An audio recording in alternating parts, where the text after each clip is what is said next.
Okay, good morning, everyone. Good afternoon, good evening, wherever you are joining me on the planet. My name is June Allen, and I am a racial trauma therapist, and I am the founder of the Art of Greatness at juneallen.net. Sorry, my cat's just having a bit of a mad one. Oh gosh! So, good morning, everyone. I hope you are all doing well. I hope you are all having a good week. Happy Friday! So today I am talking to student therapists. Okay, today I'm talking to student therapists. So if you are currently a student therapist or you are thinking about joining or becoming a therapist, then today's live is for you. Hi, Michelle. Thanks for joining.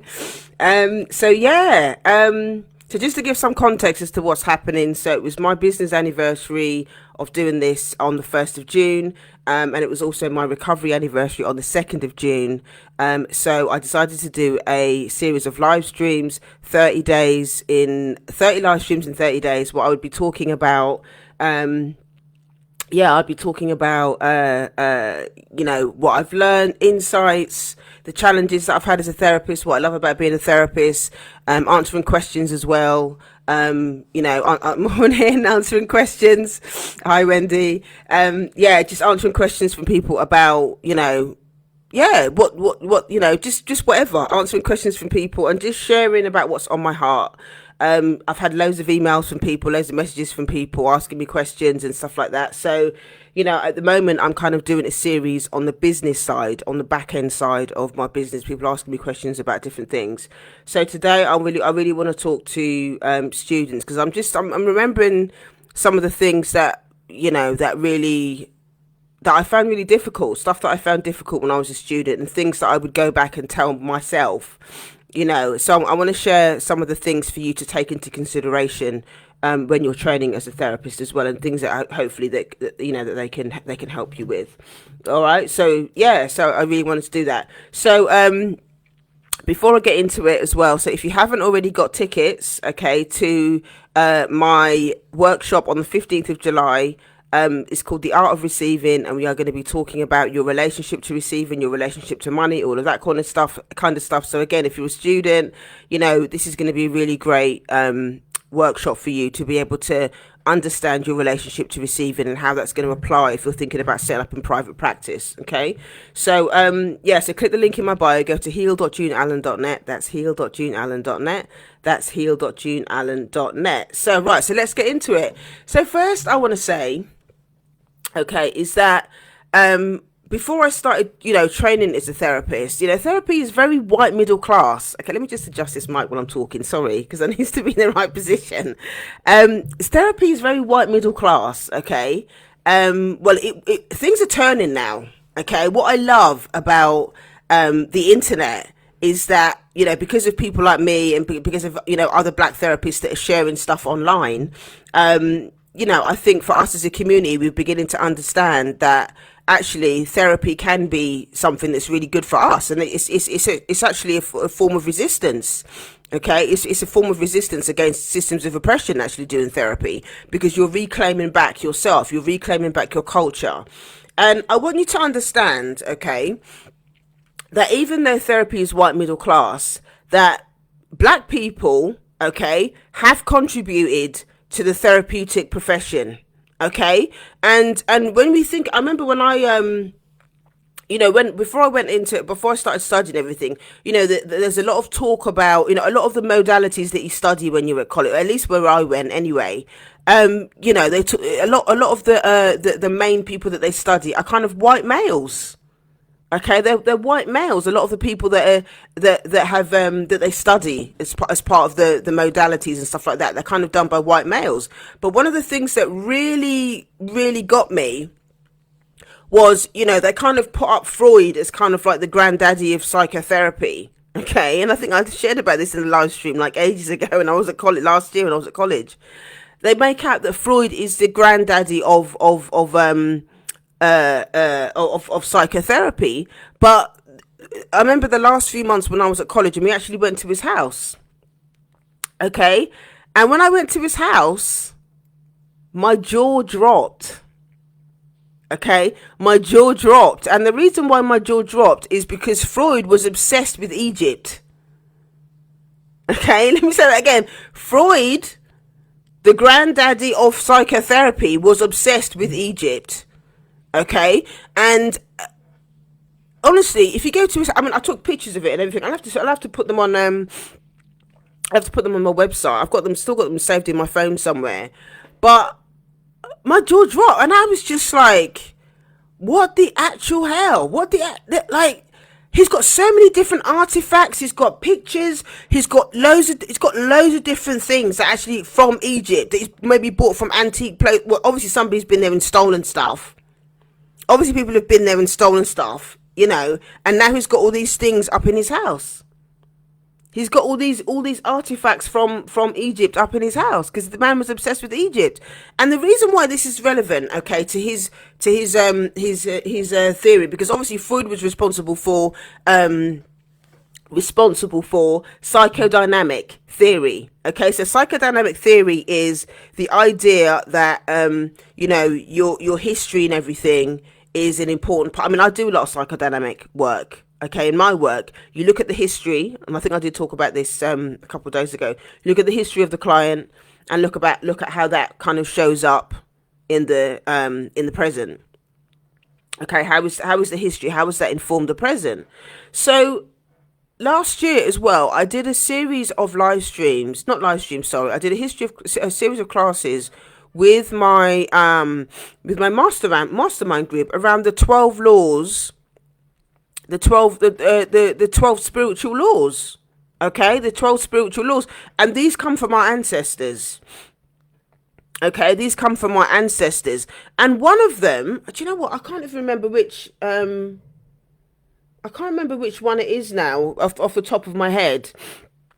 I should have dug it out before I did it. But one of those laws is about, I think it's to do with Sankofa or something like that. And Sankofa is an ancient, value, is an ancient process what our ancestors used to do. And what it means is go back and get it. Okay, Sankofa means to go back and get it. That means that you go back and you, that you go back and you study what happened in the past. You study what happened in the past. Okay, you go back and get your history. You go back and get your culture so that you can understand what's going on in the present. That's one way. Sankofa is one way of saying it. There's another one. Okay, do you know what? Let me just give me a minute. Let me bring it up because it's gonna bug me if I don't do it. Okay, and then I can tell you exactly what it is. Okay, so the 12. I'm just gonna. Here we go. The 12 laws. If I don't do it, it's gonna bug me for the rest of the day that I didn't actually do it, and I didn't have a lot of time to prep today because I didn't want to be. Well, I was already a little bit late. All right, so here we go. So these are the 12 laws of the universe. All right. Here we go. Okay, so it's called in our ancient ancestors. Basically, this is the law of correspondence. Okay, it's called the law of correspondence. Let me read out. So I actually wrote like a little section on it, and then I put a question. So the law of correspondence tells us that our adult lives are created by the subconscious patterns we learned in childhood and continue to repeat every day. Nothing exists outside of us that doesn't already exist within us. So above, so below, as within, so without. Practicing this law means consciously taking steps to break harmful generational patterns. Okay? Is there a connection between old family dysfunction and how I behave in the here and now? What behaviors are blocking my greatness? Okay, so the law of correspondence is what I do. One of the laws that I talked about in my mastermind, and that basically is psychodynamic theory. Okay, that basically is psychodynamic theory, the law of correspondence. So what I want to say to you, student therapists, is that please do your research. Don't just assume that what they're teaching you in college is the whole story. Okay, Freud has done some other things. He talked about transference and all that kind of stuff, which he's created some really good things in terms of therapy. But there are elements of it, and he doesn't credit our ancestors for some of these foundational things that he's done. Okay, so don't assume that just because you just got to remember that the training the training for therapists is Eurocentric, just like every other education. Racism is not, racism is going to show up in education just like every other type of education. So it's really honoring the fact that, your ancestors, remembering that your ancestors played a role in psychotherapy, but it's just that they don't tell you that at college. Okay, they don't tell you that at college. So just I wanted to start with that because that for me was really, really important.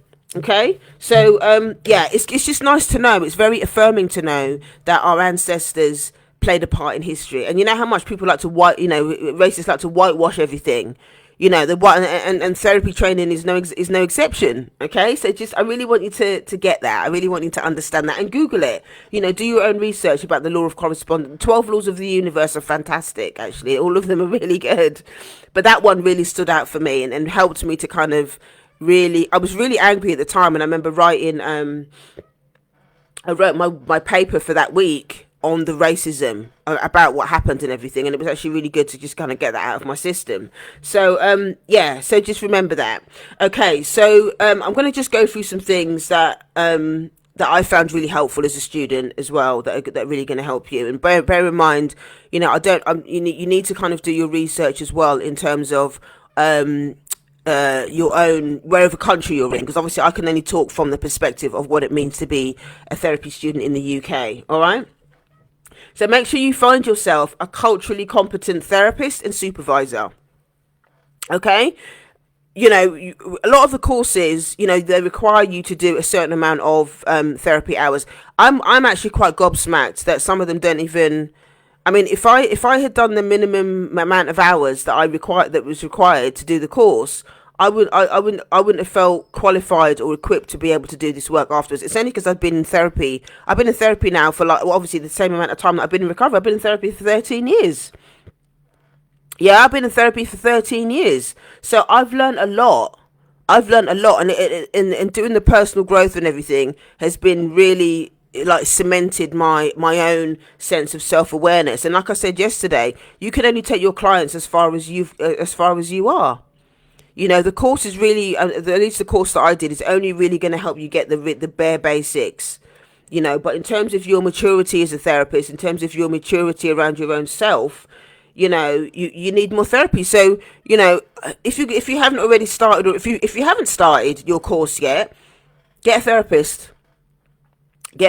And start doing your internal work like ASAP, because that is going to have a massive impact on how you show up at the course, how you show up for your clients. Okay, so make sure your therapist is culturally competent. Okay, and what that means is you can have a look at their website. See what they specialize in. Do they really talk about race and stuff? As when they're serving their clients. And when you're choosing your therapist, really think about it like dating almost. Yeah, think about it almost like you're dating. I know it sounds really weird to say it like that, but look through the directory, and maybe pick 2 or 3 therapists that you like the sound of, and maybe have 1 or 2 sessions with them. Have 1 or 2 sessions with each of them, so that you can choose. Because doing this therapy work, don't take it lightly, and don't always assume that the therapist is going to be able to meet all of your needs. At the time, I didn't understand. I didn't understand that all therapists, were different. I didn't understand that there were different modalities. I didn't understand that, when I first started, I used to, this is way before I even started training as a therapist. I saw white therapists because I didn't understand. I didn't know what intercultural therapy was, and I didn't understand the importance of what it means. And none of these white therapists ever brought into the conversation about me being black. And to me, that had a massive impact on my ability to grow as a person. It had a massive impact on my work, because none of these white therapists brought in that conversation. And it does have an impact on the dynamic, on the therapeutic dynamic. I understand that now. If I had a therapist that was culturally competent, if I had a therapist that was culturally competent, I probably would have my growth probably would have been it would have taken a completely different path, and I probably would have understood myself a lot better and resolved things in a much more different way if I had a therapist that was culturally competent. So when you're choosing a therapist, okay, for your course, make sure that you choose a therapist that's culturally competent. Okay, make sure you choose them that's culturally competent, because that's going to have an impact. Same with your supervisor. Choose somebody who is experienced at intercultural therapy. I've literally just I'm going to start working with a new supervisor actually next week, so I'm quite excited about that. And she's she's very into intercultural therapy. She's been she does serve a lot of the black community. Like her her website was just on point in the sense that blackity black.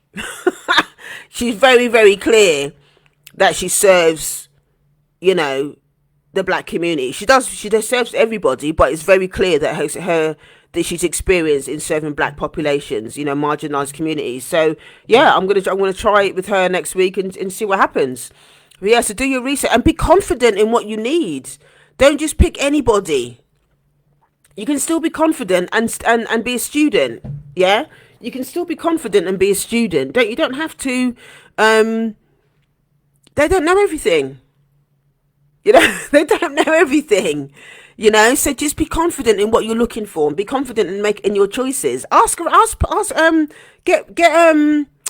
whatchamacallit, ask other people for recommendations. That's the word I was looking for. Sorry, my menopause brain this morning. Look, ask for recommendations from other people about therapists and supervisors and stuff like that. If anybody's looking for if anybody's looking for recommendations for therapists and stuff, inbox me. I say I'm happy to send you a list of people that I rate. I'm more than happy to send you a list of people that I rate. Yeah. So and some of them work online, some of them work in person or whatever. But yeah, just like send me an inbox, and I'm happy to send you a list of therapists that I rate that you can work with. Okay. So the other thing that's really important. Okay, you need a pen and paper for this one. If you live in the UK and you're doing this, okay, you need to join the Black and Asian Therapist Network. Point blank, period, end of subject.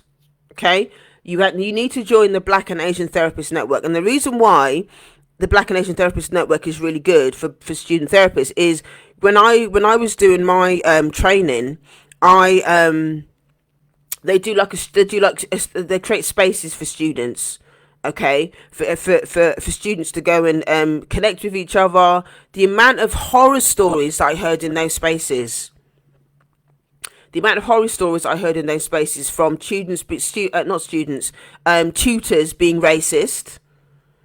Okay, the power struggles, the power dynamics that went on because they didn't like it when a lot of these black students would speak up about racism.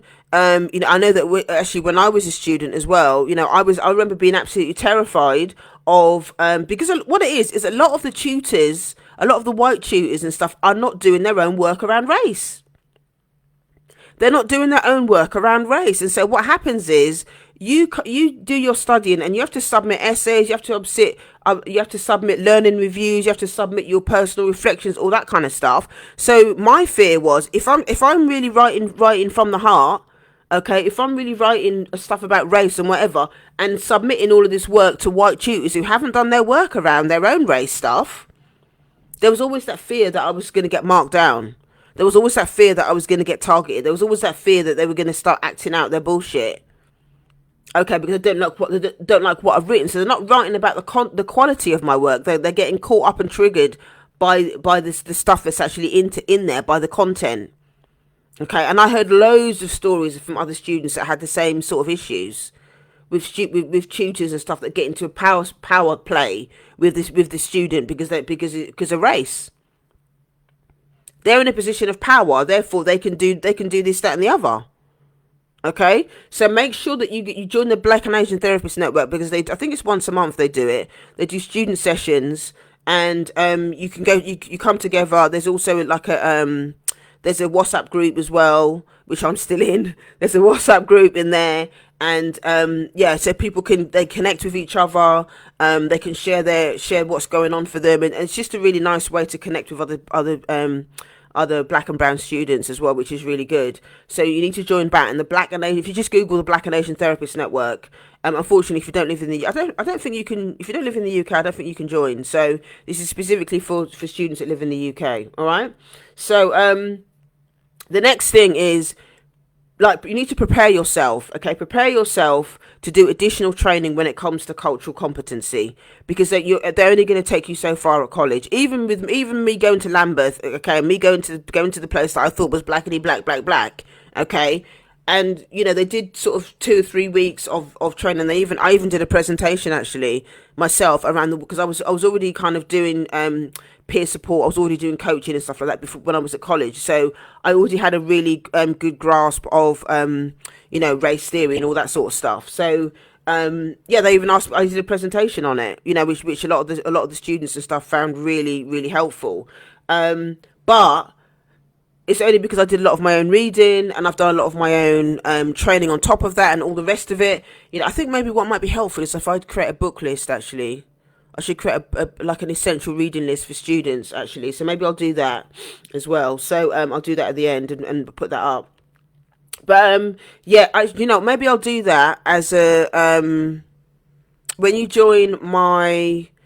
Okay, if you go into my website, okay, those of you that are students, if you haven't done so already, if you go to my website, go to heal.juneallen.net, that's heal.juneallen.net, that's heal.juneallen.net, there's a link there that says register your interest, okay, register your interest on joining my Black Business School. If I get enough people that are interested, I will do a Black Business School specifically for black students. I will create a book list, okay, and also add this live stream as well for people to join, and they can join my email list that way. So Michelle's saying I only had one workshop on race and culture. The whole my gosh, oh my god, that is it. That's okay. So that's my point.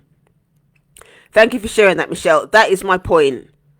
She did one workshop on race and culture, and I know that they did about 2 or 3 at Lambeth when I was there, and I know that was generous. I know that was quite generous for them to be able to do that. What they normally do is what a lot of colleges do is they have a couple of weeks on difference, okay, and they lump everything into one thing. So they lump all the stuff around diversity in 2 or 3 weeks. So they might have 1 week on race, they might have another one on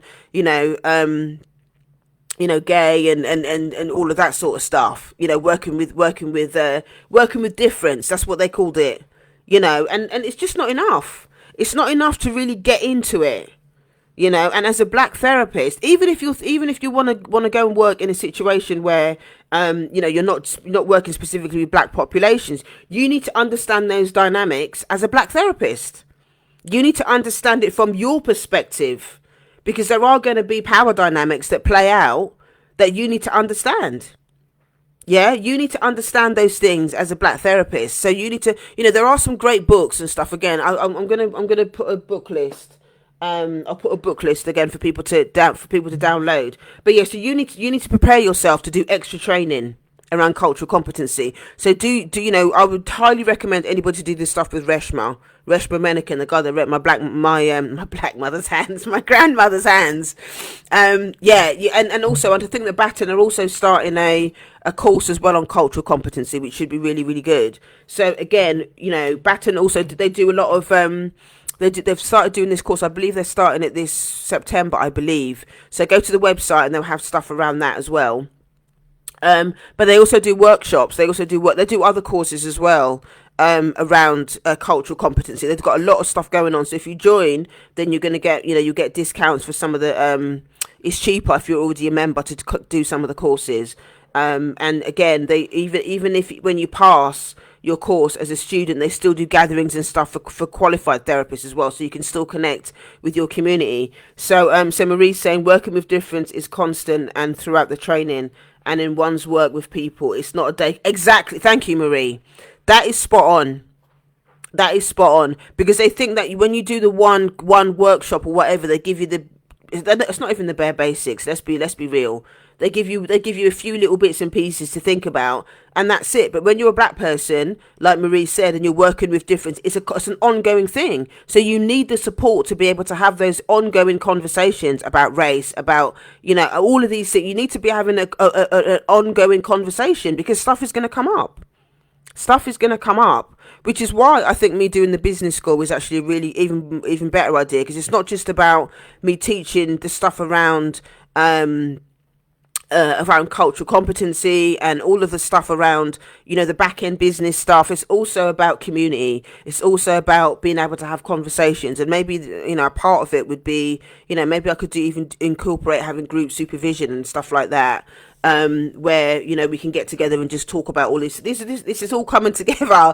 If that would be helpful, if those of you that have already signed up and showed your interest in me doing the Black Business School, drop in the comments or send me an email or whatever about other stuff that you want me to incorporate in the Black Business School. Would it be helpful to do to do supervision, group supervision sessions and stuff like that? Let me know, because obviously I'm here to serve and stuff like that. So okay, so the next thing is, and I've been banging on about this a lot, is that you got to do your own work. You've got to do your own work. Things like, just going back towards one of the things that I brought up at college, actually, okay, and this is going back to the Freud stuff as well, because Freud brought up the whole thing about transference. Okay, transference is of course, it's quite difficult to. If you're a student, you'll understand what I mean. But transference is kind of like the it can be the thing that the dynamic that happens between the client and the therapist. Sometimes let me give you an example. It might be better if I give you an example, actually. So let's say the student says something and it then brings up your own stuff. Okay, and I did talk about this yesterday. I gave an example of it yesterday. The student says something, okay, or your client says something and it brings up stuff in you, okay, then there might be a dynamic that goes backwards and forwards, because then you start responding to the client from your trigger rather than it being focused on the client's stuff. That can be transference, going backwards and forwards. It might be that if you as the therapist reminds the client of something, the client might respond in a way that they would respond to the client that they remind you of, and so there's transference that's going backwards and forwards. Okay, that's kind of like a brief kind of idea of what transference is. But the thing that I brought up in college, which nobody had spoken about before, was the concept of racial transference. Okay, the concepts of racial transference, and that's when the whole idea around race and stuff like that gets thrown backwards and forwards as well, and that can happen between black therapist and client, as well as white people as well. But the whole idea of race gets transferred, gets bounced backwards and forwards. And I found a whole essay on racial transference, and I do look at that a lot. So when we talk about, when I hear black women talking about, I don't trust black women and all that kind of stuff, and they start to respond to the other person in that way, that's kind of like a form of transference, when things are just getting bounced backwards and forwards that are not necessarily about the relationship itself. It's when old experiences get kind of projected into the present moment. I hope does that make sense? Does that just drop some notes in the comments about that? Because maybe I should do a separate thing on racial transfers, but it's definitely be something that I would do in the whatchamacallit. It's part of the group. Doing a masterclass on racial transference is non-negotiable. I definitely have to do that. Things like somatic abolitionism. Okay, the work that I'm doing is let's see. So Marie said, I would like to read the essay on racial transference. Marie, I will send you the link. Okay, I will send you the link to it. It's absolutely fascinating. I don't know if I got the link or did I print it off. I'll send you the link where you can get it anyway. But it's and people don't really talk about that. They don't talk about racial transference. Okay, that's the next level of, when we're talking about cultural competency and stuff like that. That's the next level. Okay, to really think about it. So that's really, really important. Again, so talking about thinking about somatic abolitionism, which is doing Reshma's work. So you're talking about black body psychology, how that impacts, and using that in conjunction with the mind stuff. Okay, that stuff is really, really important. And doing shame work as well. When we think about racism as a system, racism is a shame-based system. Okay, racism is a shame-based system. It runs on shame. It controls people through the lens of shame. Okay, so the whole black is evil, black is dirty, black is lazy, black is incompetent, black is less intelligent, black is not beautiful. Everything about racism and oppression tells you that who you are is not good enough. You're not human. Okay, under systems of oppression, being black is not human. Okay, so what that does is then it ignites all of the stuff around shame. And when you're constantly being abused, when you're constantly being attacked, when you're constantly seeing yourself and people that look like you on social media, on the news or whatever, being abused, being attacked, being murdered, all of this stuff, and I've seen a lot of stuff in the news and stuff over the last few days about black people being murdered. There was a recent one yesterday that I saw. These two guys in America, the police just entered their home and started abusing them, started sexually assaulting them, and all this kind of nonsense. It's just like, what the hell? And there's all this stuff, there's the Stephen Lawrence stuff that's happened, and it just goes on and on and on. When you're exposed to all of that stuff, when you see that stuff happening on a daily basis, okay, it's going to trigger shame. At an unconscious level, it's going to make you feel some type of way about being black. It's going to make you feel ashamed about being black, because there's so much negativity and so much abuse that's associated with being black. It's hard to be present in a black body where you're constantly having that all the time. So when you're working with, not only do you need to do your own shame work, okay, and this is something that I've done for years and still working through it. Yeah, you've got to do your own shame work around being black, your relationship to your blackness, but it's also important to work with clients around that. And there was some great books on shame. It's so interesting, actually, because I do have some great books on shame, but they don't really talk about race because they were written by white folk. Okay, they're written by white folk. So again, I'm reading these books on shame, and again, this is something else on my bucket list that I need to write about. I'm reading these books on shame. Some of them do. There's one particular that does mention it, but they don't really go into it. But I mean, in my library, in the virtual library that I have, that clients have access to, that I did a whole masterclass on the psychology of shame and what that means, and just being able to have the conversation about shame is like non-negotiable. It's non-negotiable. Okay, you need to be having conversations about shame, and you need to be working with shame as well with your clients. It might not be, you might not be something that you use the word. You can see, you've got to be able to understand it, how it shows up in your clients, especially if you're working with marginalized groups. Okay, oppressed groups. You need to know what you need to have your shame game on. You need to have your shame game on point. Yeah. So again, this is something that I would definitely teach in the business school. This is all part of intercultural work as well. And actually, when you think about business and stuff like that as well, and even the stuff I talk about and receiving and stuff like shame plays a huge part of it. So if you haven't done any work around shame, if you haven't done any work with your therapist around shame, it's going to show up in your business. It's going to show up in your business. So when people talk about, here's how sometimes I hear shame talked about, but it's not really, but it's hidden as something else. Here's what I think masks shame. People will talk about being an introvert.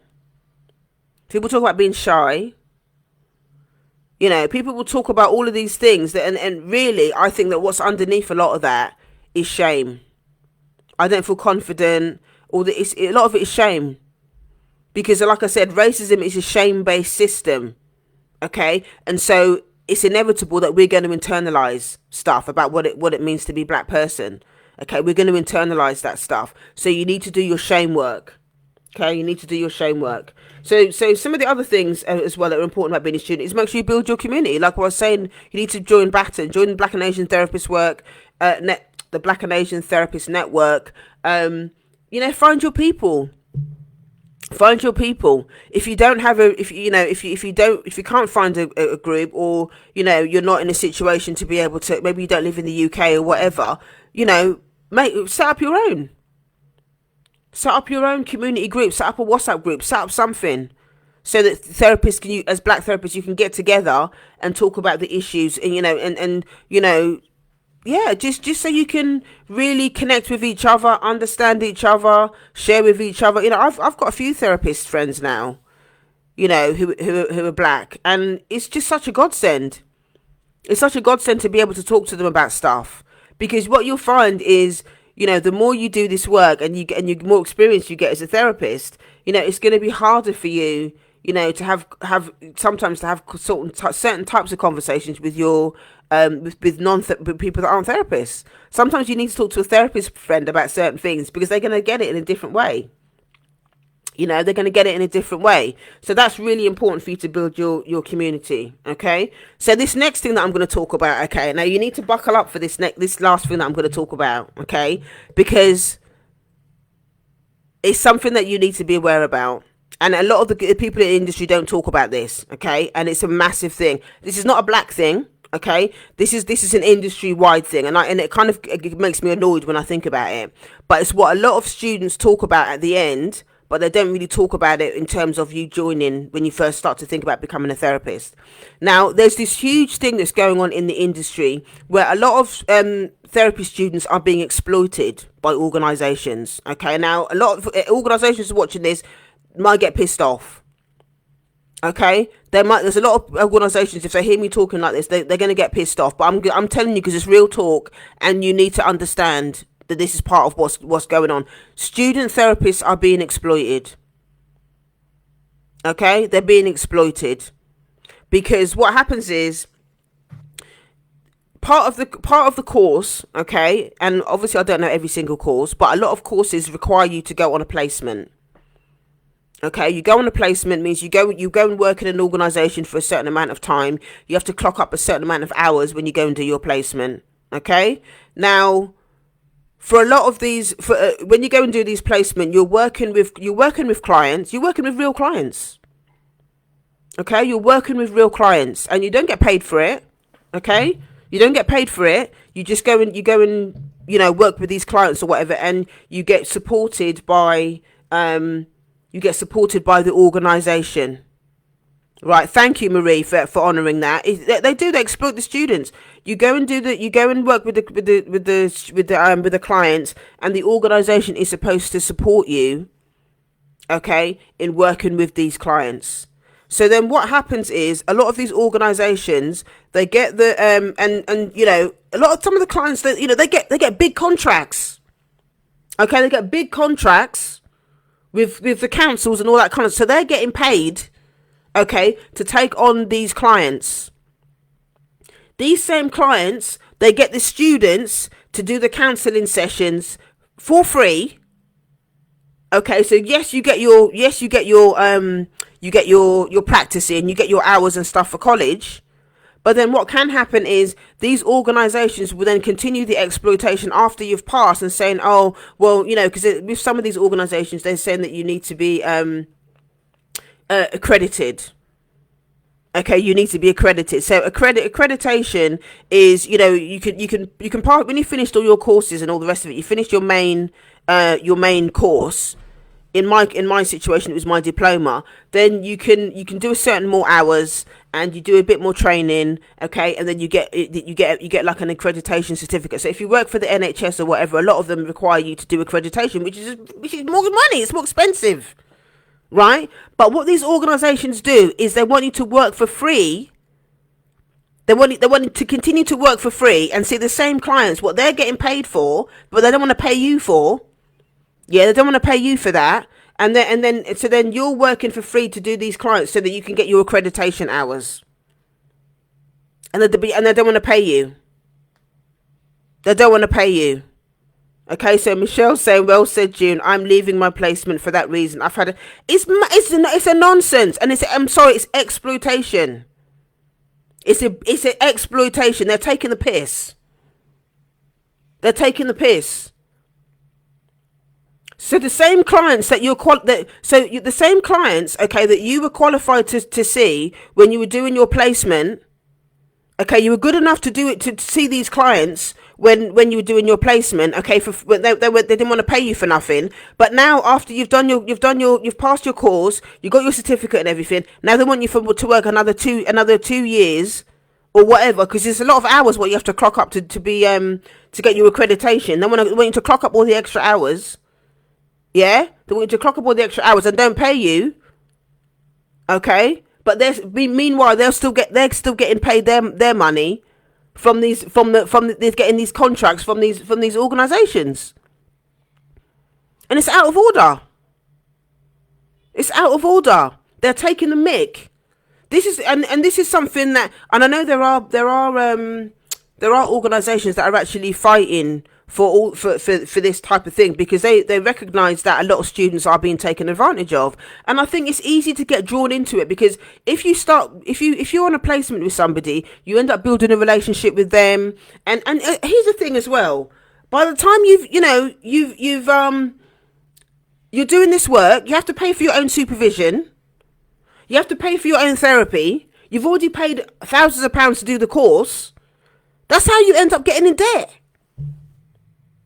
A lot of students end up in a whole load of debt because they keep thinking that they have to keep doing more and working for free. And actually, I think it devalues the profession.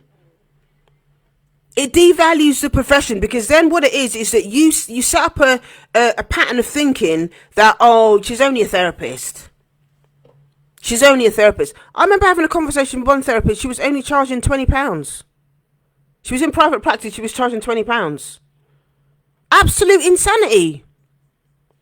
Absolute insanity. Okay? I actually think the reason why the therapy profession is so looked down on is because it's mostly women. I'm telling you, I think it's because there's a lot of women that are in the profession. If it was dominated by men, we wouldn't be having this conversation. I'm telling you, we wouldn't be having this conversation, because people want you to believe that being a therapist is just sitting down and chatting to people. It's just sitting down and chatting to people. And it's not. It's a skill. It's a skill. Yeah, but people want you to believe, oh, I don't need to go into therapy. I'll just go and talk to my friends. It's not the same. It's nice to have a support network of friends, but chatting to your friends about stuff is not the same as seeing a therapist. That is point blank, period, end of subject. It's not the same. Okay, so Michelle's saying we have to recognise and know our worth. It's hard work. Exactly. We have to recognise and know our worth, both within the industry and outside of the industry. And these are the type. It's good that we're having this conversation now, and you're saying this stuff, Michelle, as well, because these are the stuff that I will help people to work through in the business school. These are the types of conversations that we can have inside the business school. How to price your products, and how to not be exploited, understanding where your boundary is.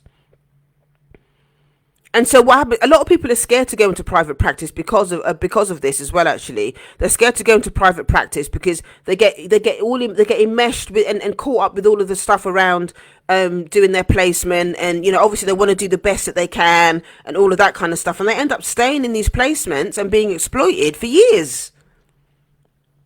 They end up being exploited for years, and this is I left my placement for that reason. I loved the placement where I was, and I learned so much from being in that placement. But I didn't stay at the end. I didn't stay at the end because I was going to have to, in order for me to stay or go to the next level. They did ask me to be part of the team and all the rest of it, but I decided that I wasn't going to carry on because I was going to have to do another 18 months, 2 years training with them for free.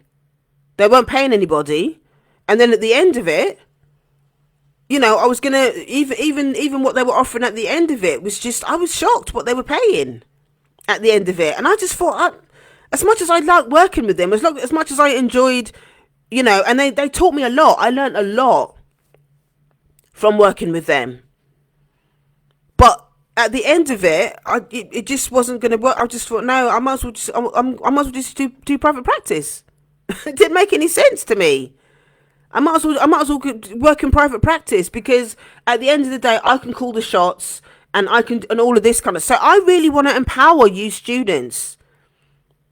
You know, the reason why is this important for me to do these live streams and to think about holding space for you, and all, because I think that there's a lot of us that were afraid. The only reason why I sat up in private practice when I finished is because I was already coaching, I was already doing stuff. But if I didn't, hi Beverly, thanks for joining. If I hadn't already had a practice or I hadn't already had a coaching stuff that I was doing before, I probably wouldn't have felt confident enough to set up in private practice. I wouldn't have felt confident enough. And there was nobody that I saw. There was nobody that I saw who looked like me that was teaching anything really about the business side of setting up in private practice. Nobody was really doing it. We had one session at college where my tutor, she talked a little bit about private practice and answered a few questions and stuff like that. But in terms of getting solid support, it just wasn't there. Again, I had to join. I've joined my own memberships. I've joined my own memberships and Mastermind and paid for extra trainings and all that kind of stuff for me to learn how to do it myself. But again, none of those spaces actually taught me about what it means to be a black therapist and all of that. No one told me any of that. This is all from what I've learned. You know, so I think that there is something that needs to be done, that needs to be talked about, that needs to be processed around how you can hold yourself, it's about business coaching. That's what it is. It's about business coaching. You know, so just from the conversations that I've had today, you know, it's telling me that this is really something that's really important to you all, and something that I really should need to think about really seriously. So that's it for today. I mean, I hope that you've just obviously from the comments and stuff, I can see that you've got a lot out of it.